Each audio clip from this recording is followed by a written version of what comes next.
आणि एक महत्त्वाची बातमी आहे, 11 जिल्ह्यांच्या पालकमंत्रीपदाची सुधारित यादी आता जाहीर करण्यात आलेली आहे।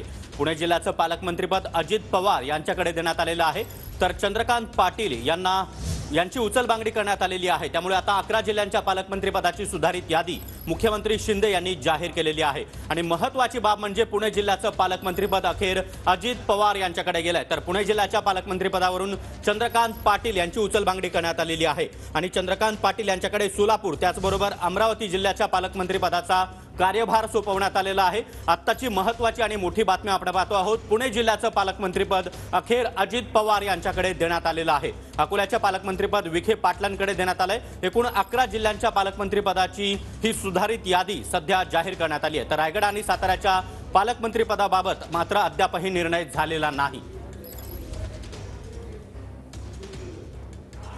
तर ही महत्त्वाची बातमी पाहतोय आपण, पुणे जिल्ह्याचं पालकमंत्रीपद आता अजित पवार यांच्याकडे देण्यात आलंय।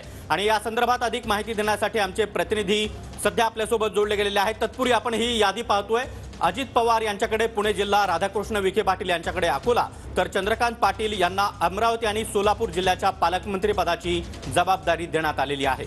आणि महत्त्वाची बाब म्हणजे पुणे जिल्ह्याचं पालकमंत्रीपद अखेर अजित पवार यांच्याकडे देण्यात आलेलं आहे, तर बीडची जबाबदारी धनंजय मुंडे आणि परभणीचे पालकमंत्री म्हणून आता संजय बनसोडे यांच्याकडे जबाबदारी देण्यात आली आहे। तर नंदुरबार जिल्ह्याच्या पालकमंत्रीपदावर अनिल पाटील यांची नियुक्ती करण्यात आलेली आहे। पालकमंत्रीपदाची यादी, सुधारित यादी जाहीर करण्यात आलेली आहे। एकूण 11 जिल्ह्यांच्या पालकमंत्रीपदाची ही यादी आहे। तर वर्धा जिल्ह्याचं पालकमंत्रीपद सुधीर मुनगंटीवार यांच्याकडे देण्यात आले आणि हसन मुश्रीफ यांना कोल्हापूरच्या पालकमंत्रीपदावर नियुक्त करण्यात आलंय, तर बुलढाण्याची जबाबदारी दिलीप वळसे पाटील यांच्याकडे देण्यात आलेली आहे। आणि यामधील सर्वात महत्त्वाची बातमी की पुणे जिल्ह्याचं पालकमंत्रीपद अखेर अजित पवार यांच्याकडे देण्यात आलेलं आहे। तर चंद्रकांत पाटील यांची मात्र पुणे जिल्ह्याच्या पालकमंत्रीपदावरून उचलबांगडी करण्यात आलेली आहे आणि अजित पवार यांच्याकडे आता पुणे जिल्ह्याच्या पालकमंत्रीपदाची जबाबदारी देण्यात आली आहे। या संदर्भात अधिक माहिती जाणून घेण्यासाठी आमचे प्रतिनिधी गिरीश गायकवाड सध्या आपल्यासोबत आहेत। गिरीश, अखेर पुणे जिल्ह्याचं पालकमंत्रीपद अजित पवार यांच्याकडे गेल्या कित्येक दिवसापासून पुण्याचं पालकमंत्रीपद अजित पवार यांच्याकडे देण्यात यावं ही मागणी होती, ती अखेर पूर्ण झाली आहे।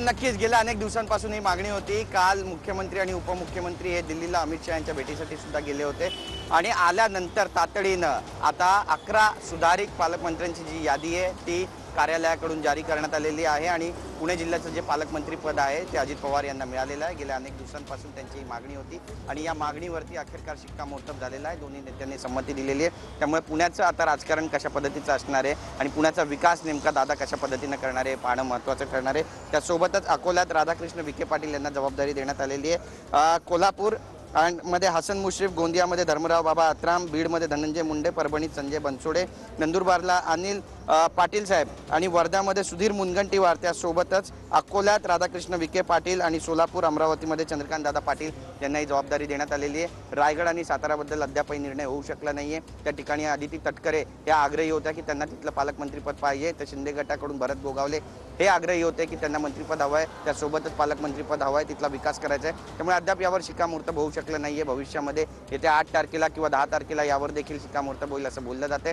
साताऱ्याचा जो पेच आहे तो देखील सोडवण्याचा प्रयत्न या ठिकाणी मुख्यमंत्र्यांकडून केला जातोय आणि निवडणुकीपूर्वी सगळ्यांना खाते वाटप करण्यात यावे, त्यासोबतच राज्य मंत्रिमंडळाचा विस्तार व्हावा आणि महामंडळाचं सुद्धा वितरण व्हावं आणि एकत्रित सगळ्या नेत्यांना खुश करून जबाबदारी देऊन लोकसभेची तयारी करावी अशी एक रणनीती सुद्धा आखली जाते। यामध्ये कितपत यश येणारे पाहणं महत्त्वाचे ठरणार आहे। पण मुख्यमंत्री ॲक्शन मोडमध्ये आलेले आहेत। उपमुख्यमंत्री अजितदादा पवार आणि देवेंद्र फडणवीस हे सुद्धा ॲक्शन मोडमध्ये असल्याचं पाहायला मिळतं। त्यामुळे येत्या काळामध्ये येत्या 1-2 आठवड्यामध्ये महत्त्वाच्या घडामोडी या महाराष्ट्राच्या राजकारणामध्ये होताना पाहायला मिळतील। त्यामुळे कोणकोणती जबाबदारी कुणाला मिळणार आहे हे पाहणं अत्यंत महत्त्वाचं ठरणार आहे। सागर, नक्कीच गिरीश, महत्त्वाची बाब ही की आतापर्यंत पुण्याचे पालकमंत्रीपद हे चंद्रकांत पाटील यांच्याकडे होतं, मात्र कालचं जर वक्तव्य आपण पाहिलं देवेंद्र फडणवीस यांचं की भाजप हा सर्वात मोठा भाऊ आहे, त्यामुळे आपल्याला त्याग करावाच लागेल आणि तोच हा त्याग म्हणावा का?